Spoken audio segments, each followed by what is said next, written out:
எப்படிப்பட்ட கேப்மாரித்தனம், கொல்லமாரித்தனம்! ஹெல்மெட் அணியாவிட்டால் ஆவணங்கள் அனைத்தும் பறிமுதல் செய்யப்படுமாம். ஊழல் செய்து சிக்கிய மந்திரிகளின் சொத்துக்களை, ஆவணங்களை பறிமுதல் செய்ய மாட்டார்கள்.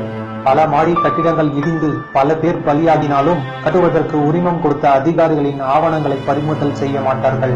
தவறான மருத்துவத்தால் பல பேர் பலியாகியும் மருத்துவம் கொடுத்த மருத்துவர்களின் சான்றிதழ்களை பறிமுதல் செய்ய மாட்டார்கள். ஆற்று மணலை கொள்ளையடிப்பதற்கு உடந்தையாக செயல்படும் வருவாய்த்துறை அதிகாரிகளின் பதவிகளை பிடுங்க மாட்டார்கள். மலைகளே காணாமல் போகும் அளவிற்கு கனிம வள கொள்ளைக்கு உடந்தையாக இருந்த அதிகாரிகளின் சான்றிதழ்களை பறிமுதல் செய்ய மாட்டார்கள். மறந்து வீட்டில் விட்டுவிட்டு போகும் ஹெல்மெட்டுக்காக உங்கள் இருசக்கர வாகனத்தின் ஆவணங்கள் பறிமுதல் செய்யப்படுமாம். ஏனப்பைய ஊர்ல திருட்டு பையன் நாட்டாமை பண்ணானாம். ஹெல்மெட் விஷயத்தில் கடுமையாக நெருக்கடி கொடுக்கும் நீதி அரசர்களே, காவல்துறையினரே, உங்களிடம் சாமானிய மக்களில் ஒருவனாக சில கேள்விகள் கேட்க ஆசைப்படுகிறேன். ஹெல்மெட் அணியாமல் வந்த கிட்டத்தட்ட 1,40,000 பேர் வரை வழக்கு பதிவு செய்து வாகனங்களை பறிமுதல் செய்து நீதிமன்றத்தில் அலைய வைத்துக் கொண்டிருக்கிறீர்களே. புகைப்பிடித்தால் மரணம் நிச்சயம் என்று தெரிந்தும் அதில் கருகிய நுரையீரல் படத்தை மட்டும் போட்டுவிட்டு விற்பனை செய்ய அனுமதி அளித்தது சரியா?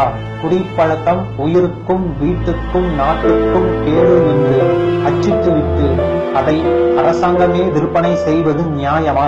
நீங்கள் தீர்த்து வைக்க வேண்டிய கோடிக்கணக்கான வழக்குகள் நிலுவையில் இருக்கும் போது சாமானிய மக்களை வாட்டி வதைக்கும் இந்த வழக்குகள் அவசியம்தானா? தமிழகத்தில் உள்ள அனைத்து சாலைகளும் தரமானதாக உள்ளது என்று உங்களால் உத்தரவாதம் அளிக்க முடியுமா? நீதிபதிகள் எல்லாம் ஒன்று சேர்ந்து ஒரு 10 நாட்களுக்கு ஹெல்மெட் அணிந்து இருசக்கர வாகனங்களில் வலம் வந்து ஒரு விழிப்புணர்வு ஏற்படுத்தி காட்ட முடியுமா? ஹெல்மெட் என்பது அவசியம்தான், இல்லை என்று மறுக்க முடியாது.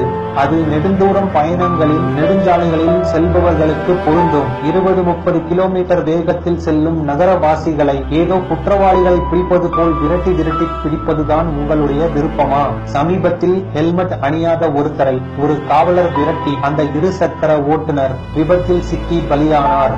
இந்த சட்டம் அமலுக்கு வந்த பின் இதுவரை ஹெல்மெட் அணிந்தும் 30க்கும் மேற்பட்டவர்கள் சாலை விபத்தில் பலியாகி உள்ளார்களே. அதற்கு என்ன விளக்கம் தரப்போகிறீர்கள்? சாலை விதிமுறைகளை பற்றிய தகவல்களை பள்ளிகளிலும் கல்லூரிகளிலும் கட்டாய பாடமாக கொண்டு வந்து விழிப்புணர்வை ஏற்படுத்தலாமே.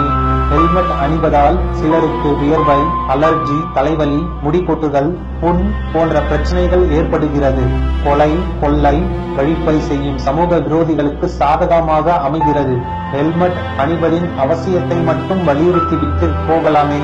வண்டி ஓட்டுபவர்களுக்கு இல்லாத அக்கறை உங்களுக்கு ஏன்? இப்பொழுது சொல்லுங்கள், ஹெல்மெட் அணிவதை நீங்கள் கட்டாயப்படுத்துவது எந்த வகையில் நியாயம்?